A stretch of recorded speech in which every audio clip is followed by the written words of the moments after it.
Dans un monde où les océans cachent autant de trésors que de dangers, chaque aventure peut changer le destin d'un pirate. Embarquez sur le Sunny avec Luffy, mais attention à ne pas tomber dans l'eau si vous avez mangé un fruit du démon. One Piece, épisode 1092, 1093 et 1094. Le Nouveau Monde, vaste étendue d'océans impitoyables, est plongé dans un ciel gris et lourd. La mer, agitée par des vagues puissantes, semble vouloir avaler les navires qui osent la traverser.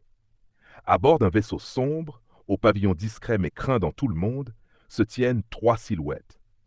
Leurs manteaux longs et immaculés claquent dans le vent, leurs masques blancs reflétant la lumière pâle du jour. Ce sont les agents du CP0.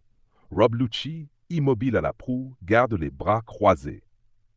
Son regard perçant suit les lignes mouvantes de l'horizon, mais ses pensées sont ailleurs.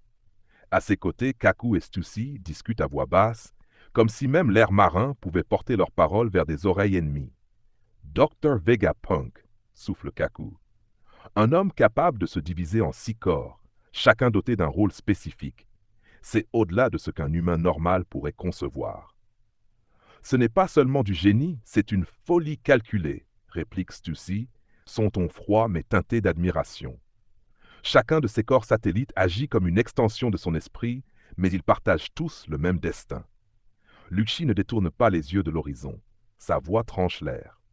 Notre mission est claire. Ramener le Séraphim, celui qui porte l'apparence de Bartholomew Kuma, sur Egghead, et ensuite mettre fin à l'existence de Vegapunk et de ses 6 reflets. Un silence pesant suit ces mots.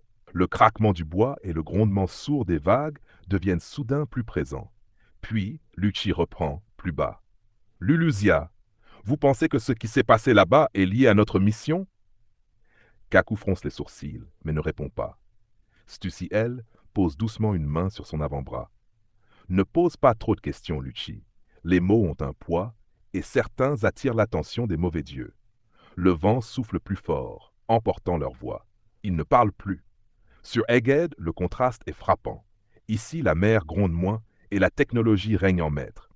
Des tours scintillantes, des ponts métalliques flottants, des machines autonomes qui parcourent les rues, tout semble sorti d'un rêve futuriste. Atlas, l'un des satellites de Vegapunk, guide le groupe de Luffy à travers un passage surélevé. Ses pas métalliques résonnent contre la structure. Les Mugiwara regardent autour d'eux avec fascination. « C'est dingue cet endroit !» s'exclame Usopp, les yeux brillants. « On dirait un monde venu du futur », ajoute Chopper, tournant sur lui-même pour tout voir. Ils croisent des habitants vêtus de tenues étranges, mélange de style ancien et futuriste, comme si la mode n'avait plus de règles. Luffy, curieux, bondit vers une machine imposante qui attire son attention. Une borne brillante, ornée d'écrans holographiques, s'active à son approche. « Oh! C'est quoi ça ?» « Un habilleur automatique, » explique Atlas. « Il peut changer tes vêtements instantanément. » Évidemment, tout l'essaie, et en quelques secondes, le groupe se retrouve vêtu de tenues inédites. Bonnet, quant à elle, semble distraite. Ses yeux cherchent quelque chose, ou plutôt quelqu'un.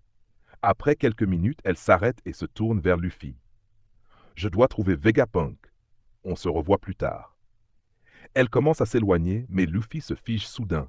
Ses yeux se plissent, un frisson le parcourt. « Attends, je sens quelque chose. » Un bruit métallique lourd se rapproche, des pas réguliers, calculés. Puis, sortant d'un virage, apparaît une silhouette massive, Bartholomew Kuma, vêtu d'un uniforme de police éclatant. Ses yeux brillent d'une lumière rouge, il scanne les environs, cherchant des intrus. « Courez !» ordonne Luffy d'un ton grave, mais Bonnet, perplexe, ne bouge pas.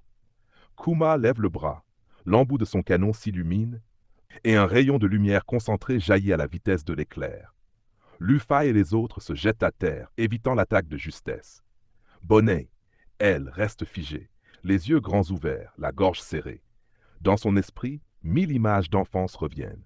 L'homme devant elle n'est pas un ennemi, c'est celui qui la protégeait, qui l'a élevée. Ses jambes tremblent. Luffy charge Kuma, poing armé. Mais Bonnet reprend soudain ses esprits, bondit et frappe Luffy d'un violent coup de pied à la tête. « Arrête !» crie-t-elle, la voix brisée par les sanglots. « C'est mon père !» Kuma, implacable, ne ralentit pas. Un autre tir se prépare. Cette fois, le rayon est dirigé droit sur Bonnet. Elle ne bouge pas. Luffy la saisit et tente de la tirer, criant « Ce n'est pas le vrai Kuma, c'est un pacifista !» Mais le rayon est déjà parti. Une lumière aveuglante envahit l'air, suivie d'une explosion assourdissante. La déflagration fait trembler le sol et projette des morceaux de métal et de pierre tout autour. Pendant ce temps, ailleurs sur les flots du Nouveau Monde, le navire du Heart fend tranquillement l'eau. Law et son équipage savourent un rare moment de calme. Le ciel est clair et le roulis apaisant. Beppo rit aux éclats, tandis que Shashi raconte une histoire ridicule. Mais au loin, l'horizon change. Des voiles noires apparaissent, larges, menaçantes. Le symbole qui y est peint glace instantanément le sang. Le crâne grimaçant de barbe noire. Le calme prend fin. L'air devient lourd. Les vagues se soulèvent et la chasse commence. À l'intérieur du navire des pirates de Barbe Noire, la tension est palpable, mais l'atmosphère est paradoxalement sereine. Les marins observent le combat à distance, leurs visages illuminés par des éclairs de canon et des flammes fugaces. Chacun est conscient que le moindre faux pas pourrait être fatal, mais tous se tiennent prêts, la main sur la garde de leurs armes. Les éclats du bois frappé et des cordages qui grincent résonnent comme un orchestre de guerre. Laissez-les venir. Nous avons le plus fort à nos côtés, tonne Barbe Noire, sa voix comme un roulement de tonnerre, emplissant chaque recoin du navire. Son rire lourd, presque métallique, résonne au-dessus du fracas des vagues et des attaques ennemies. Les hommes hochent la tête avec un mélange de fierté et de crainte respectueuse. Chaque instant passé sur ce navire est un témoignage de leur confiance absolue en leur capitaine. Dans la cellule étroite et froide, Pudding lutte pour rester immobile. Chaque bruit, chaque respiration dans le couloir lui fait sursauter. Kuzan et Van Augure, venus de Whole Cake Island, l'ont prise au piège et elle sent la gravité de sa situation peser sur ses épaules. Pourtant, une flamme de détermination brille dans ses yeux. « Je dois tenir. Je dois survivre, » murmure-t-elle, le souffle court. Elle scrute l'ombre des barreaux, à l'affût du moindre mouvement qui pourrait lui offrir une opportunité de s'échapper. La peur et la concentration se mêlent, ses pensées tournoyant comme un cyclone. Même dans la détention, elle ne peut s'empêcher de planifier, d'anticiper les actions de ses ravisseurs. Au quartier général de la marine, l'annonce du combat entre Law et Barbe Noire secoue les officiers. L'air est lourd de tension. Sakazuki, le visage impassible mais l'œil vif, évalue la situation. Chaque soldat retient son souffle, conscient de l'ampleur du duel. « À contre-cœur, retirez vos hommes, nous observerons. » Sa voix glaciale impose un silence pesant. Les soldats se replient, frustrés mais disciplinés, laissant le duel se dérouler à sa propre intensité. Même la marine, puissante et disciplinée, doit parfois se contenter de regarder, consciente que certaines forces dépassent toute intervention directe. Sur l'île, le sol tremble sous les attaques titanesques. Law, concentré au maximum, déploie son K-Room, créant une sphère qui déforme l'espace autour de lui. Chaque pas qu'il fait vibrer le sol et soulever la poussière. Le vent fouette sa cape et ses cheveux, tandis que ses yeux, brillants d'une détermination farouche, fixent Barbe Noire avec une intensité quasi palpable. Le géant pirate observe chaque mouvement avec une attention délectée. Ses poings, énormes et massifs, frappent avec la force de la gravité elle-même. Lorsqu'il bloque l'attaque de Law avec son poing droit, un choc retentit comme un coup de tonnerre, soulevant des gerbes de poussière et de gravier. Barbe Noire ne perd pas un instant. Son bras gauche s'étend en libérant Kuruzu. Les ténèbres jaillissent, enveloppant Law, le sol et les alentours dans un manteau opaque et menaçant. Le vent tourbillonne, les arbres ploient, et chaque éclat de pierre projeté semble hurler sous l'impact de ce pouvoir destructeur. Mais Law ne cède pas. Il ajuste immédiatement sa stratégie. Il concentre son énergie, contrôlant l'espace à l'intérieur du K-Room avec précision. Les ténèbres de Kuruzu rencontrent une résistance invisible mais puissante. Law manipule l'espace pour créer des passages et des ripostes, lançant des attaques surprises dans les points aveugles de Barbe Noire. Des éclairs de lumière surgissent, illuminant brièvement le voile noir et révélant les traits concentrés du chirurgien et la silhouette massive du pirate. L'équipage de Law, caché à distance, observe avec émerveillement et anxiété. Chaque explosion d'énergie, chaque vibration du sol fait battre leur cœur à toute vitesse. Ils voient leur capitaine se battre non seulement avec force, mais avec une intelligence stratégique, déjouant les ténèbres par la finesse et la précision. Barbe Noire, amusée et intriguée, intensifie ses attaques. Les ténèbres s'épaississent, tourbillonnant autour de lui comme une entité vivante. Chaque coup, chaque mouvement crée des ondes de choc qui font trembler la terre, éclater les rochers et projeter les arbres dans les airs. Mais Law anticipe chaque mouvement, utilisant la combinaison de son K-Room et de sa vitesse chirurgicale pour frapper là où Barbe Noire ne peut pas bloquer. Les attaques s'enchaînent à une vitesse vertigineuse. Barbe Noire écrase le sol sous ses poings, Law tranche et déchire l'espace avec ses attaques. La lumière et l'ombre s'affrontent dans un ballet cataclysmique. Les cris de la terre, le fracas des rochers et le hurlement du vent s'entremêlant dans une symphonie de destruction. Dans cet affrontement titanesque, chaque instant est critique.